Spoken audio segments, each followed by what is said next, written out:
হাসরের ময়দান বড় ভয়ঙ্কর। সূর্যটা নিচে আসবে, সূর্যের গরমে জমিনটা পুড়িয়া তামা হয়ে যাবে। ও আয়েশা, হাসরের মাঠে সব মানুষগুলো থাকবে উলঙ্গ। এত ভয়ঙ্কর অবস্থা হবে, সূর্যের গরম, অপর দিকে জাহান্নামের আগুনের আওয়াজ। জাহান্নাম চিৎকার দিয়ে বলবে, আল্লাহ গুনাহগার গুলো কই, বেনামাজি সুদখোরেরা কই, তাড়াতাড়ি আমার পেটে দাও। আল্লাহ বলবে, বিচারটা শেষ করে নেই, তারপরে ফলাফলটা তোমার পেটে দিতেছি রে জাহান্নাম।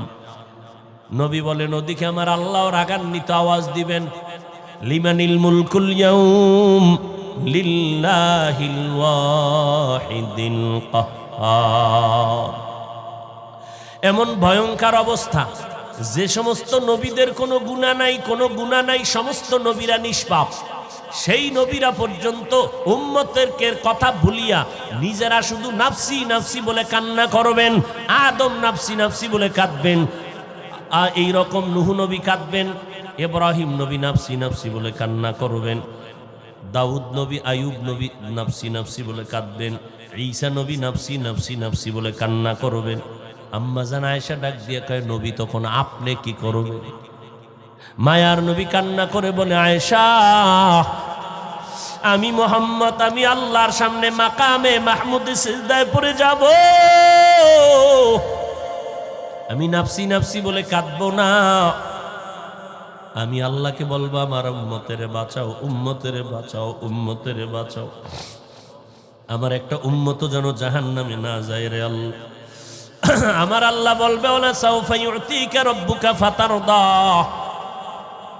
ও নবী আপনাকে আমি খুশি করব, আপনি কাঁদবেন না, মাথা উঁচু করেন। ও আল্লাহর বান্দারা, আমার আল্লাহও চায় একটা মানুষও যেন জাহান্নামে না যায়।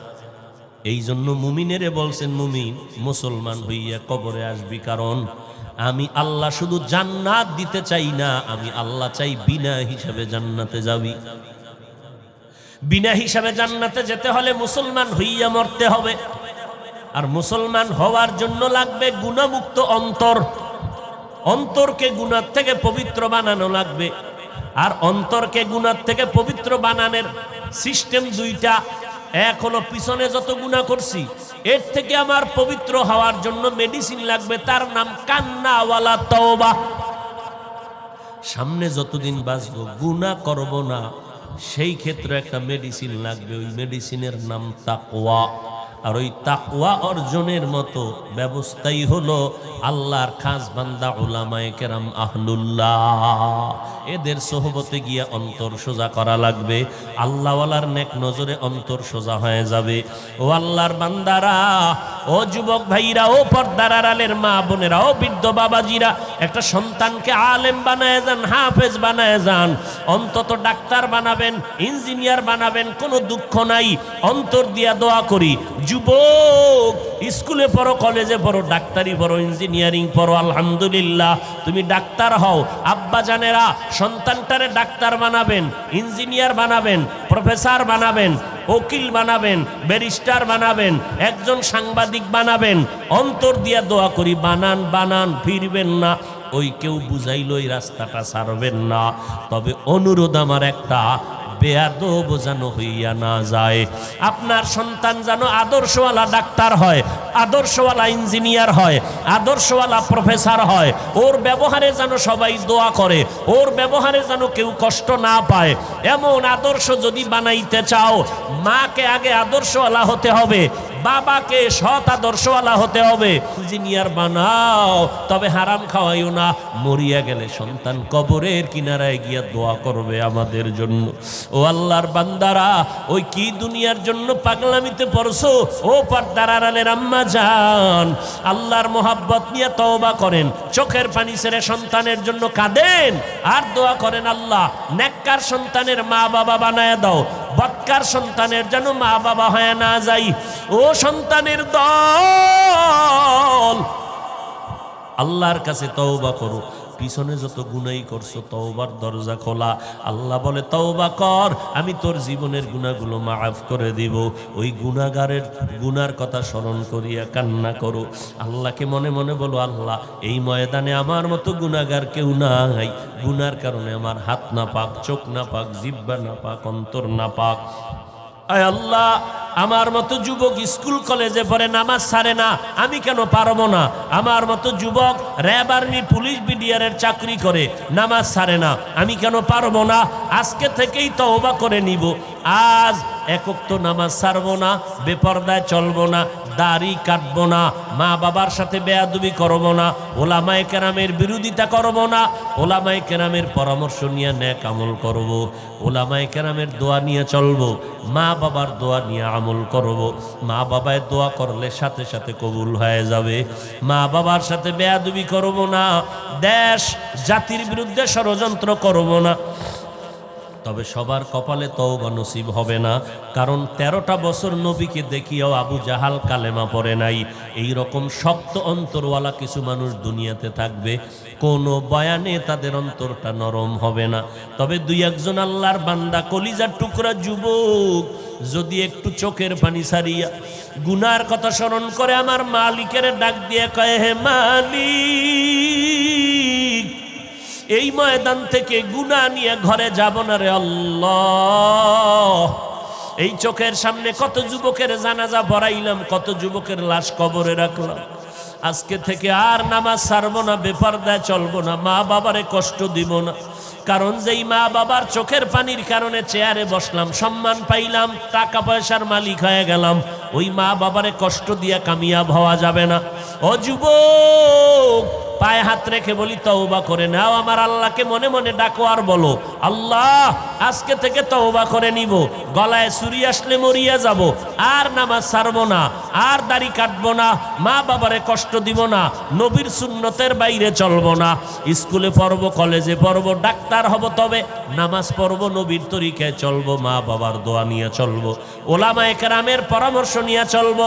আল্লাহ তাআলা ডাবল কেন বললেন? মুমিনেরা ঈমান আনো আল্লাহর উপরে, রসুলের উপর। আমরা তো আল্লাহ এবং রসুলের উপর ঈমান আনার কারণে মুমিন হয়ে গেলাম, আবার কেন বললেন ঈমান আনো? আল্লাহ জানতেন তিনি গাইবের মালিক, তিনি জানতেন শেষ জামানার উম্মতেরা ঝামেলা করবে, নিজেরা মুসলমান এমন ঝামেলা করবে, নিজেরা নিজেদেরকে প্রশ্ন কইরা সাধারণ মানুষের সামনে বিভ্রান্ত করবে। যেমন প্রশ্ন কইরেই ফেলছে, মদিনার নবী কাছে মুশরিকের কাছে দাওয়াত দিছেন, তোমরা মুসলমান হইয়া কেন মুসলমানের কালেমার দাওয়াত দাও? প্রশ্ন আছে না নাই? আল্লাহ কয়, আমি যদি মুমিনের ঈমানের ডবল দাওয়াত দিতে পারি তো এরাও পারবে। আল্লাহ যদি মুমিনকে ঈমানের ডাবল দাওয়াত দিতে পারে, আমরা কেন পারবো না? আর আমরা দাওয়াত দিব না, যাব কই? হিন্দুদের পাড়ায় পাঠাও যাই, সকাল লাগবে না, ডেইলি আধা ঘন্টা করে বয়ানে লাগায় দাও, 12 মাস লাগবে না, মাত্র 6 মাস, ইনশাআল্লাহ 6 মাস যদি মন্দিরে বসায় দাও, ওই বৌদ্ধ ধর্মের প্যাকটায় বসাইয়া দাও, আল্লাহর কসম, আল্লাহর উপরে ভরসা করে বলছি, নবীর মহব্বতে বলছি, 6 মাস যদি বয়ান করতে থাকি, সব বিধর্মীরা মদিনাওয়ালা নবীর পাক্কা আশেক হয়ে যাবে। কিন্তু 12টা মাস মুসলমানের পাও দইরা কত নত হইয়া বয়ান করি, মনে হয় যেন আপনাদের টাকার কেনা গোলাম, এত নত হইয়া বিনয়ের সাথে বয়ান করি। কি বয়ান করি এই কথা তো বলি না, চরমনাই না গেলে গুনাহ হবে, তাবলিগ না করলে গুনাহ হবে, পাঁচকল্লি মাথায় না দিলে গুনাহ হবে, এই কথা তো একবারও বলি না। কওমি মাদ্রাসায় না পড়লে গুনাহ হবে, একবারও তো বলি না। কি বলি? সারা বছর বুঝাইয়া পায়ে ধরিয়া বুঝাইতে চাই, 2টা স্লোগান কলবের মধ্যে ঢুকাও, জীবনে যতদিন বেঁচে থাকবি গোলামি করবি আমার আল্লাহর, আর জীবনে যতদিন বেঁচে থাকবি আদর্শ মানবি মদিনাওয়ালা নবীর। আর কারো গোলামি করা যাবে না, আর কারো আদর্শ মানা যাবে না, আর কারো অন্ধ ভক্ত হওয়া জায়েজ নাই। অন্ধ ভক্ত হওয়া দুইজনার, আল্লাহর আর রসুলের। আর কারো অন্ধ ভক্ত হওয়া হারাম। পীর সাহেবের ভক্ত হওয়া জায়েজ, অন্ধ ভক্ত হওয়া জায়েজ নাই। আলেম, পীর, মাশায়েখ, ওলামায়ে কেরাম, আমার উস্তাদ, আমার বাবা মা, আত্মীয় স্বজন সবার জন্য ভক্ত হওয়া জায়েজ, অন্ধ হওয়া জায়েজ নাই। কয় তো কেমন ভক্ত? কয় আল্লাহর ভক্ত হব অন্ধের মতো, নবীর ভক্ত হও অন্ধের মতো, কোনো প্রশ্ন নাই। বুঝে আসুক না আসুক, গোলামি চলতেই থাকবে। নবী এইটা বলছে, মানতেই হবে, বুঝে আসুক আর না আসুক। কিন্তু পীর সাহেবের বেলায় এটা হবে না, ওস্তাদের বেলায় হবে না, বক্তার বেলায় হবে না। বক্তা, ওস্তাদ, পীর সাহেবদের বেলায় আমি তাদের কথা মানব ততক্ষণ তারা আমার আল্লাহ আর নবীকে মেনে চলবেন যতক্ষণ। এই রকম ভক্ত হও। আমার ওস্তাদে কইছে এই জন্য আমি মানতেই হবে না। আল্লাহ এবং রসুলের লাইনে আছে না লাইন সারা? সারা হলে মানা যাবে না, যত বড় টাইটেলওয়ালা হোক। সাবধান, এরে নবীর উম্মতের দল। আল্লাহ কেন বললেন মুমিনেরা ঈমান আনো? কারণ তোমার আমার ঈমান বড় দুর্বল। মুমিন দাবি করি নামাজ নাই, ঈমানদার দাবি করি পর্দা করি না, ঈমানদার দাবি করি ঠিক মতো যাকাত দেই না, হালাল খাই না। ঠিক আছে, সব ঠিক আছে, আমি হুজুর মানুষ, আমার সব ঠিক, নামাজ পড়ি, পর্দা করি, হালাল খাই, সব ঠিক আছে। আল্লাহ আমারেও কয়, এই বান্দা ঈমান আন। আবার কেন কয়? তুই বক্তা ঠিক, টুপি দাড়ি সব ঠিক আছে, তোর মধ্যে কিবিরের গুনাহ আছে, কবিরা গুনাহ। তোমার মধ্যে হাসাতের কবিরা গুনাহ আছে। আমি নিজেরে বড় বক্তা মনে করি, এই কবিরা গুনাহ আমার কলবে। আমি অন্যদের ছোট মনে করি, তুচ্ছ মনে করি, কবিরা গুনাহ কলবে। অন্যের ভালো পছন্দ করতে পারি না, মেনে নিতে পারি না, এটাও কবিরা গুনাহ। আমি নিজের সব থেকে বড় মনে করি, কবিরা গুনাহ। অন্যকে তুচ্ছ মনে করি, কবিরা গুনাহ। আরে আমার থেকে ওর মধ্যে কি আছে? দূর, ওটার মানুষ হইল, ওর মধ্যে কিচ্ছু নাই, কিচ্ছু নাই, সব আমার মধ্যে আছে। আল্লাহ কয় তোর মধ্যে কি আছে? বলতো বলতো বলতো আলিফ লাম মিমের অর্থটা একটু ব্যাখ্যা কর। তোর মধ্যে এত এলেম, আলিফ লাম মিমের তাফসীরটা করতে। কয় না আল্লাহ এখানে পারুম না। কত কি পারবি? কয় আল্লাহু আ'লামু বিমুরাদিহি। এখানে আমার চালান বুঝি সব শেষ। কয় এখানে যদি শেষ হয়, দরজায় গিয়ে তুই আটকায় গেছো, ভিতরে কেমনে যাবি? আলিফ লাম মিম দিয়ে তোরে আটকায় দিলাম। যত অহংকার আছে আলিফ লামের সামনে দুর্বল করে ফেল। মাথা নত করে বল, আমার কোনো ইলম নাই, আমার কোনো আমল নাই, আমার মতো খারাপ কেউ নাই। আরে আমার নবী তিনিও যদি বলতে পারেন, ও আল্লাহ আমারে তুমি ছোট বানাইয়া দাও, আল্লাহুম্মা জাআলনি ফি আইনি সাগীরা ওয়া ফি আইনিন নাসি কাবীরা। ও মালিক, আমারে তুমি ছোট বানাইয়া দাও, উম্মতের নজরে মর্যাদা বাড়ায়া দাও। আমার নবী যদি ইস্তেগফার পড়ে 100 বার দৈনিক, আমার নবীর কোনো গুনাহ নাই। যদি কেউ মনে মনে সন্দেহ করে তার ঈমান চলে যাবে। ওই নবী কি দরকার সারা রাত্র নামাজে কাটানোর? দরকার কি ছিল? আমার নবী নামাজের মধ্যে কাটাইতেছেন, কান্না করতেছেন। ও নবীর আশিক উম্মতের দল, আমার নবী চোখের পানি ছেড়ে কান্না করতেছেন। আম্মা জান আয়েশা রাদিয়াল্লাহু তাআলা আনহা বলতেছেন, নবী আমার হুজরায় বসে আপনি কেন কান্না করেন? আমি আয়েশার কোনো বেয়াদবি হয়েছে নাকি? নবী বলে, না না আয়েশা কোনো বেয়াদবি হয় নাই। কে সে আয়েশা? 6 বছরে নবীর সাথে বিবাহ হলো। 9 বছরে আম্মা জান আয়েশা নবীর ঘরে আসলেন। 18 বছরের সময় আমার নবী বিদায় হয়ে চলে গেল। হিসাবটা মিলাইয়া বলবেন নি আম্মা জান আয়েশা নবীর ঘরে ছিলেন কয় বছর? 9 বছর আম্মা জান আয়েশা নবীর ঘর করেছেন। 6 বছরে বিয়া, 9 বছরে ঘরে আসছেন, 18 বছরে নবী বিদায়, ঘর করলেন কয় বছর? আম্মা জান আয়েশা বলেন, এই 9 বছরে আল্লাহর নবীর সোহবতে আল্লাহ এমন নিয়ামত আমারে দান করেছে। আমি আয়েশা 18 বছরের মধ্যে 2000-এর উপরে হাদিসের হাফেজা হয়ে গেছি। इल्मे राए ज़ो करदन बेहिसाब खल्क़े रादादन जवाबे बासवाब हक नदारत दोस्ते खल्क़ा ज़ारे राह निस्ते ई खसनत के दिनदारे राह एरे नबीर उम्मतेर दाल একটু চোখ বন্ধ করে হিসাব মিলাও জীবনে কি করলাম এই বয়স পর্যন্ত আল্লাহর আদালতে ডাক আসলে আমি কি নিয়ে দাঁড়াবো কি নিয়ে আমি মালিকের দরজায় দাঁড়াবো চোখ দুইটা বন্ধ করলে আমলনামার 30 বছরের দিকে নজর দিলে দেখি গুনাহ গুনাহ গুনাহ গুনাহ গুনাহ টুকটাক আমল যা করছি তাও ভেজাল তাও কি ভেজাল কবুলিয়তের গ্যারান্টি নাই দুই একটা আমল যদি কবুলিয়তের গ্যারান্টি হইয়াও থাকে আমার যে ভাব আর সাপ এই ভাবের কারণে সওয়াব কাটা গেছে আমি এখন শূন্য হাতে বসে আছি আমার জিন্দেগি পুরাটাই বরবাদ হয়ে যাইতেছে জিন্দেগি মে बंदगी तू करना है जिंदगी में बंदगी तू करना है जिंदगी बे बंदगी शर्मिंदा है जिंदगी बे बंदगी शर्मिंदा है आए थे हम कुछ न कुछ खरीदने को जैसे हो रोशन मेरे कल्बो रूहो आए थे हम कुछ न कुछ खरीदने को जैसे हो रोशन मेरे कल्बो रूहो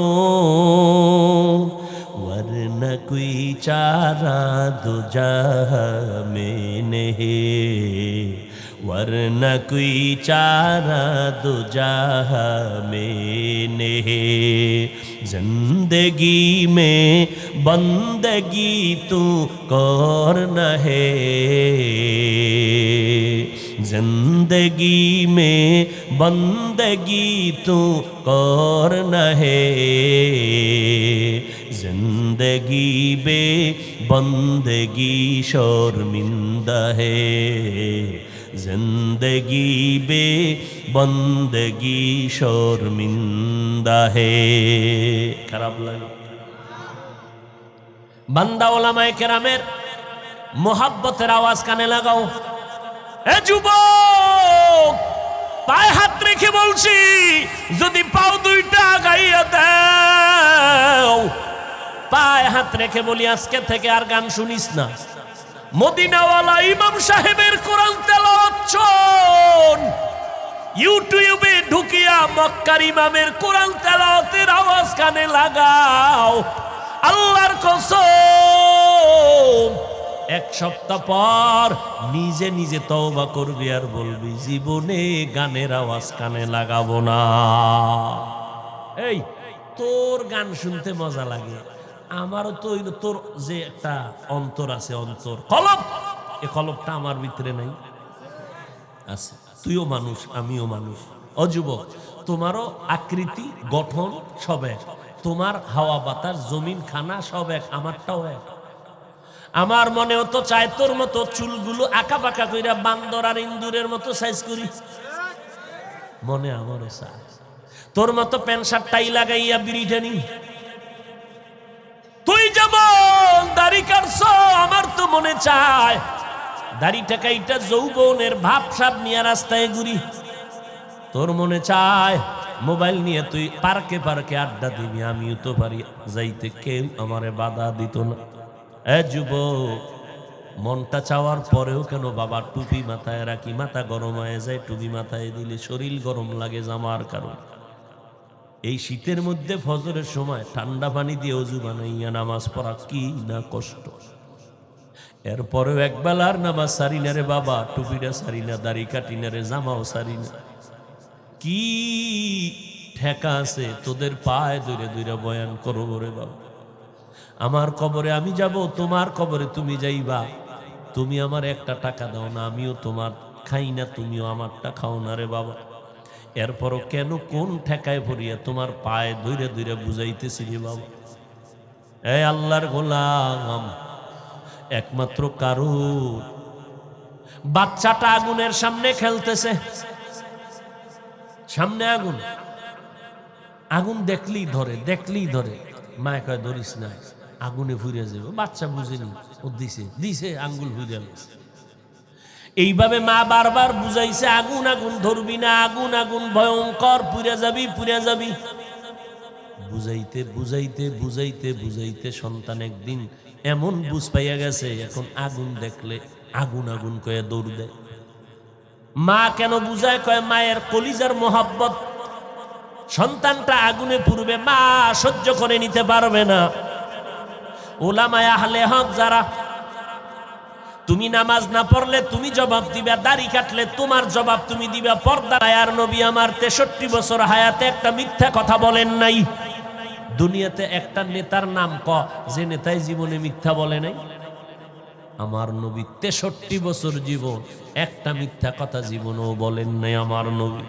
কিন্তু চিনলি না রে বাবা, কেমন মায়ার নবী আমার, যেই নবীর শরীর মোবারকে মশা মাছি পড়া হারাম। আম্মা জান আয়েশা বলেন, নবীর শরীর মোবারকের ঘাম থেকে মেশকের ঘেরান পাওয়া যায়। যেই নবীর কোনো গুনাহ নাই, ওই নবী আমার হুজরায় বসে বসে কান্না করেন। ও নবী কাঁদেন কেন? বলে আয়েশা, কিয়ামতের ময়দানের ভয়ঙ্কর অবস্থার কথা আমার মনে পড়েছে, এই জন্য কাঁদতেছি। হ্যাঁ যুবক, একটু চিন্তা কর, আমার নবীও কাঁদে কিয়ামতের কারণে। আম্মা জান আয়েশা বলেন, কেমন ভয়ঙ্কর হবে নবী, কি ভয়ঙ্কর হলে আপনি কাঁদেন? আল্লাহর নবী বলেন, আয়েশা, হাসরের ময়দান হবে, এই জমিনটাই হবে কিয়ামতের মাঠ। সিরিয়ার জমিন হবে আল্লাহর বিচারালয়, আদালত। ও পর্দার আড়ালের আম্মা জানেরা, আপনারা নবীদের মা, সাহাবায়ে কেরামের মা, আউলিয়ায়ে কেরামের মা, খাজা মঈনুদ্দিনের মা, বড় বড় আদর্শ সন্তানের মা আপনারা। আপনাদের ভাগ্য কত ভালো, আপনারা আয়েশা রাদিয়াল্লাহু আনহার মতো নারী, খাদিজা রাদিয়াল্লাহু আনহার মতো নারী, ফাতেমা রাদিয়াল্লাহু আনহার মতো নারী। ও মা, আপনাদের কপাল বড় ভালো। পুরুষের আজ রাত নাই, দিন নাই, রৌদ্র নাই, বৃষ্টি নাই, ময়দানে দৌড়াইবে, নামাজ পড়বে, কামাই রুজি করবে। আম্মা জান ঘরের মধ্যে থাকবা। এক আল্লাহর বান্দি নবীর ঘরে গিয়ে হাজির হয়ে গেলেন।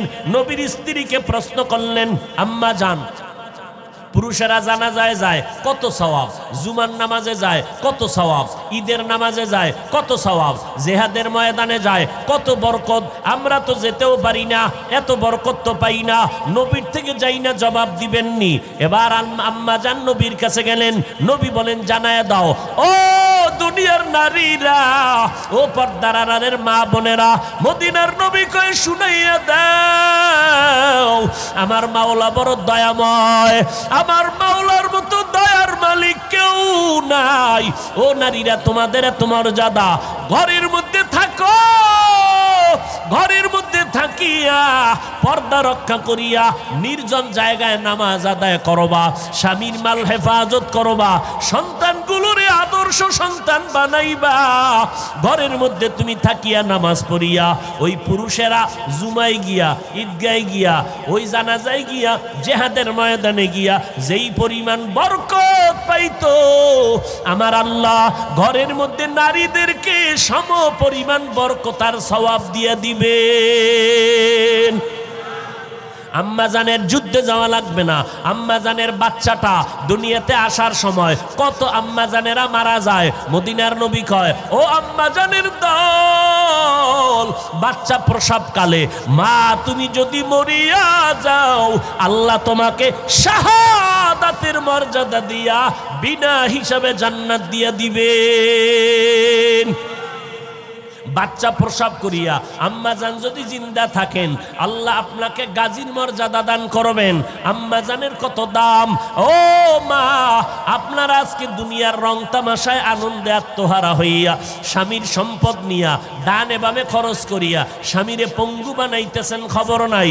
অথচ যদি ভাবতেন স্বামীর মাল আপনারই মাল, স্বামীর বাড়ি গাড়ি আপনারই বাড়ি গাড়ি, স্বামী মরিয়ে গেলে সব আপনার থাকবে, আপনার সন্তান মালিক হবে, এই চিন্তা যদি মা করতেন তাহলে স্বামীর টাকা পয়সা ডানে বামে অযথা অপচয় খরচ করতেন না। এই সন্তানেরা বাবার টাকা চুরি করো কেন? মোবাইলের এমবি কিনতে। লিখে রাখ ভালো করে, তোর বাবার কামাইয়ের পুঁজির থেকে যদি চুরি করো, তোর বাপ কোটি টাকা কামাই করলো, দেখবি সূর্য ডুবার আগে নাই এ টাকায় বরকত থাকে না। তুই মনে করতে পারো না তোর বাবারটা তো তোরই, তুই হেফাজত করবি, তুই চুরি করো কেন? আম্মা জানেরা যদি নিজের স্বামীর সম্পদ নিজের সম্পদ মনে করে, স্বামীর সম্পদ ডান বাম করতে পারে না। আম্মা জান আয়েশাকে নবী বলেন, আয়েশা হাসরের ময়দান বড় ভয়ঙ্কর, সূর্যটা নিচে আসবে, সূর্যের গরমে জমিনটা পুড়িয়া তামা হয়ে যাবে। ও আয়েশা, হাসরের মাঠে সব মানুষগুলো থাকবে উলঙ্গ, এত ভয়ঙ্কর অবস্থা হবে, সূর্যের গরম, অপর দিকে জাহান্নামের আগুনের আওয়াজ, জাহান্নাম চিৎকার দিয়ে বলবে, আল্লাহ গুনাহগার গুলো কই, বেনামাজি সুদখোরেরা কই, তাড়াতাড়ি আমার পেটে দাও। আল্লাহ বলবে, বিচারটা শেষ করে নেই, তারপরে ফলাফলটা তোমার পেটে দিতেছি রে জাহান্নাম। নবী বলেন, ওদিকে আমার আল্লাহ রাগান্বিত আওয়াজ দিবেন, লিমানিল মুলকুল ইয়াউম লিল্লাহিল ওয়াহিদিল কাহ্হার। এমন ভয়ঙ্কর অবস্থা, যে সমস্ত নবীদের কোনো গুনাহ নাই, সমস্ত নবীরা নিষ্পাপ, সেই নবীরা পর্যন্ত উম্মতের কথা ভুলিয়া নিজেরা শুধু নাফসি নাফসি বলে কান্না করবেন। আদম নাফসি নাফসি বলে কাঁদবেন, এই রকম নূহ নবী কাঁদবেন, ইব্রাহিম নবী নাফসি নাফসি বলে কান্না করবেন, দাউদ নবী আয়ুব নবী নাফসি নাফসি বলে কাঁদবেন, ঈসা নবী নাফসি নাফসি নাফসি বলে কান্না করবেন। আম্মা জান আয়েশা ডাক দিয়ে কয়, নবী তখন আপনি কি করবেন? মায়ার নবী কান্না করে বলে, আয়েশা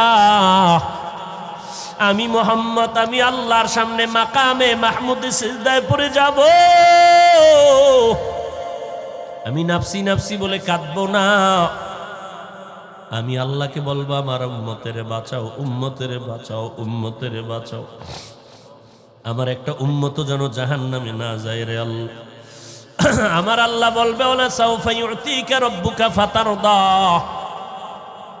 ও নবী আপনাকে আমি খুশি করব, আপনি কাঁদবেন না, মাথা উঁচু করেন। ও আল্লাহর বান্দারা, আমার আল্লাহও চায় একটা মানুষও যেন জাহান্নামে না যায়। এই জন্য মুমিনেরে বলছেন, মুমিন মুসলমান হইয়া কবরে আসবি, কারণ আমি আল্লাহ শুধু জান্নাত দিতে চাই না, আমি আল্লাহ চাই বিনা হিসাবে জান্নাতে যাবি। বিনা হিসাবে জান্নাতে যেতে হলে মুসলমান হইয়া মরতে হবে, আর মুসলমান হওয়ার জন্য লাগবে গুনাহমুক্ত অন্তর, অন্তরকে গুনাহ থেকে পবিত্র বানানো লাগবে। আর অন্তরকে গুনাহ থেকে পবিত্র বানানোর সিস্টেম দুইটা, এক হলো পিছনে যত গুনাহ করছি এর থেকে আমার পবিত্র হওয়ার জন্য মেডিসিন লাগবে, তার নাম কান্না ওয়ালা তওবা। সামনে যতদিন বাঁচবো গুনাহ করব না, সেই ক্ষেত্রে একটা মেডিসিন লাগবে, ওই মেডিসিনের নাম তাকওয়া। আর ওই তাকওয়া অর্জনের মতো ব্যবস্থাই হলো আল্লাহর খাস বান্দা উলামায়ে কেরাম আহলুল্লাহ, এদের সোহবতে গিয়ে অন্তর সোজা করা লাগবে, আল্লাহওয়ালার নেক নজরে অন্তর সোজা হয়ে যাবে। ও আল্লাহর বান্দারা, ও যুবক ভাইরা, ও পর্দার আড়ালের মা বোনেরা, ও বৃদ্ধ বাবাজিরা, একটা সন্তানকে আলেম বানায় যান, হাফেজ বানায় যান, অন্তত ডাক্তার বানাবেন, ইঞ্জিনিয়ার বানাবেন, কোনো দুঃখ নাই, অন্তর দিয়া দোয়া করি। যুবক, স্কুলে পড়ো, কলেজে পড়ো, ডাক্তারি পড়ো, ইঞ্জিনিয়ারিং পড়ো, আলহামদুলিল্লাহ তুমি ডাক্তার হও। আব্বা জানেরা সন্তানটারে ডাক্তার বানাবেন, ইঞ্জিনিয়ার বানাবেন, প্রফেসর বানাবেন, উকিল বানাবেন, ব্যারিস্টার বানাবেন, একজন সাংবাদিক বানাবেন, অন্তর দিয়া দোয়া করি বানান বানান, ফিরবেন না। ওই কেউ বুঝাইল এই রাস্তাটা ছাড়বেন না। তবে অনুরোধ আমার একটা, বেয়াদব যেন হইয়া না যায়। আপনার সন্তান যেন আদর্শওয়ালা ডাক্তার হয়, আদর্শওয়ালা ইঞ্জিনিয়ার হয়, আদর্শওয়ালা প্রফেসর হয়। ওর ব্যবহারে যেন সবাই দোয়া করে, ওর ব্যবহারে যেন কেউ কষ্ট না পায়।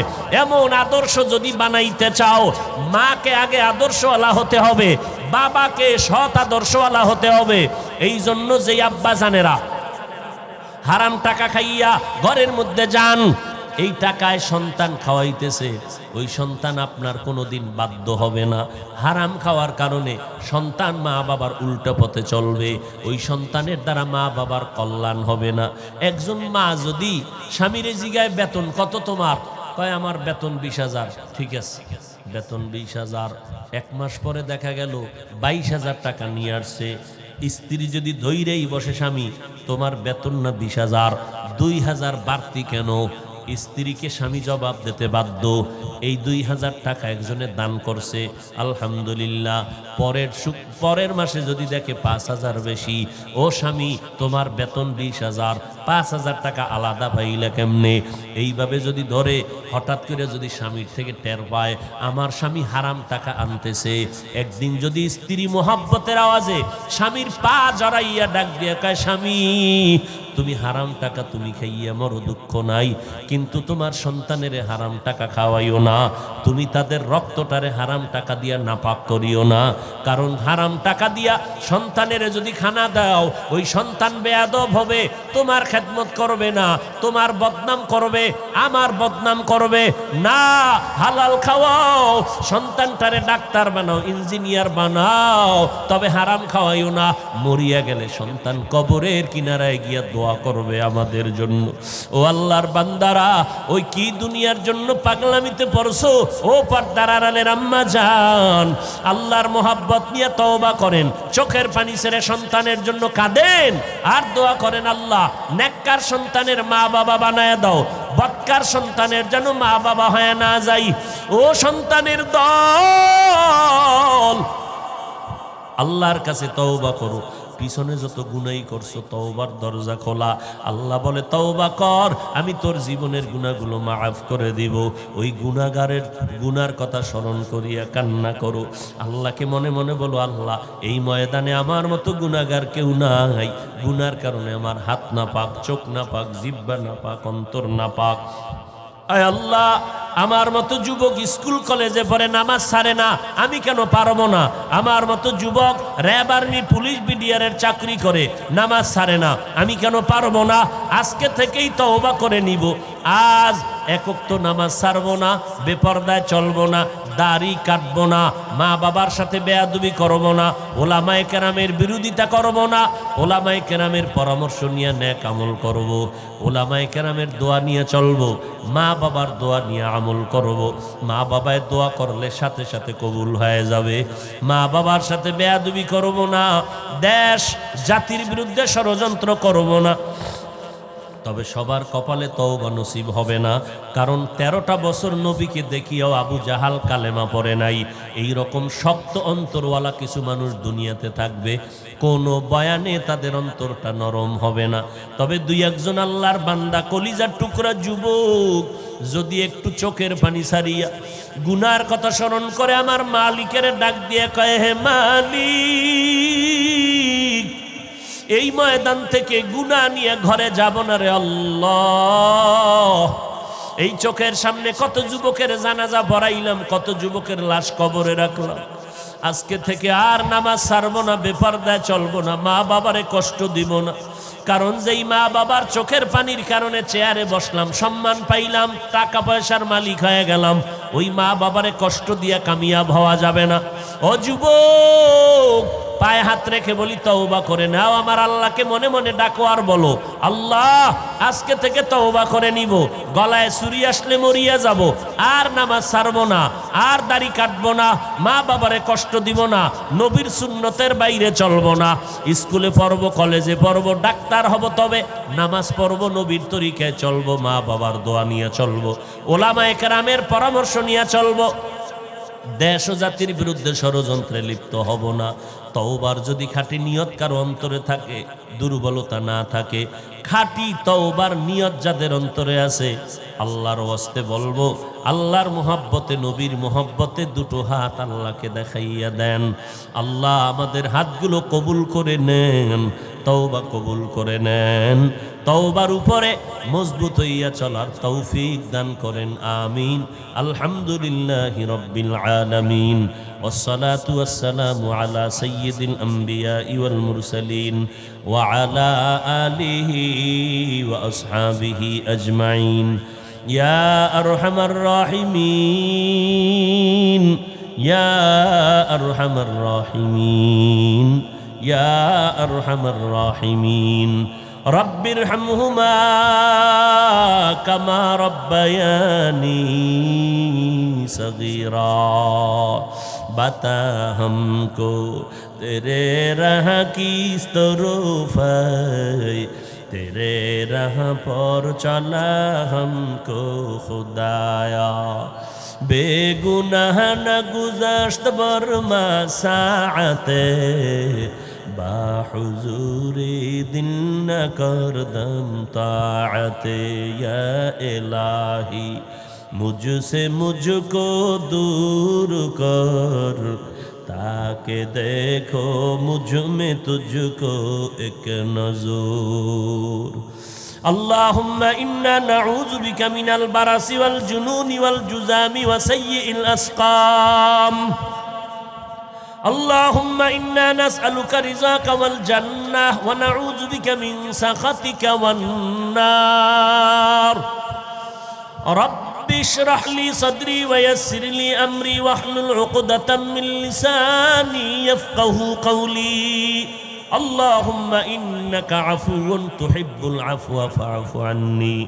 ও দয়ার মালিক, কুদরতের নজর দিয়ে তাকায় দেখেন, দুনিয়ার বাড়িওয়ালাদের দরজা বন্ধ, আপনার রহমতের দরজা বন্ধ নেই রে আল্লাহ. কত উলামায়ে কেরাম হাত তুলেছেন, সাদা দাড়িওয়ালা মুরব্বী হাজী সাহেবরা হাত তুলেছেন, পর্দার আড়ালের কত মা বোনেরা, আমার কলিজার টুকরা কত যুবক, কত ছাত্র ভাই. আয় আল্লাহ, জীবনে যেদিন দুনিয়াতে আসছিলাম আব্বা আম্মা কত খুশি, কত আদর করেছিলেন, আজকে সেই আনন্দের জিন্দেগি গুনাহ করিয়া নাপাক করে ফেলেছে. গুনার কারণে আমার হাত নাপাক, আমার চোখ নাপাক, আমার জিহ্বা নাপাক রে আল্লাহ. আজকে গুনার কারণে দিলটা পাথরের মতো শক্ত, চোখে পানিও নাই. আয় আল্লাহ, দিলটা নরম বানায় দেন, চোখে পানি দান করেন, কান্নাওয়ালা চক্ষু দান করে. মদিনার নবী বলেন, কান্না করো, ইবকু ফাইল্লাম তাবকু ফাতাবাকু. কান্না করো, বেশি কান্না করো, যদি কান্না না আসে কান্নার বাহানা করো, তাতেও সওয়াব হবে. ও আল্লাহ, তাকায় দেখেন আপনার গোলাম, পর্দার আড়ালের মা বোনের এত রাত গভীর, টাকা পয়সা চাই না, জাহান্নামের আগুন থেকে মুক্তি চাই. আয় আল্লাহ, মাহফিল কবুল করে নেন, আয়োজনকারীদের কবুল করে নেন, অতিথিবৃন্দ, দান সৎকারী, সহযোগিতাকারীদের কবুল করে নেন আল্লাহ.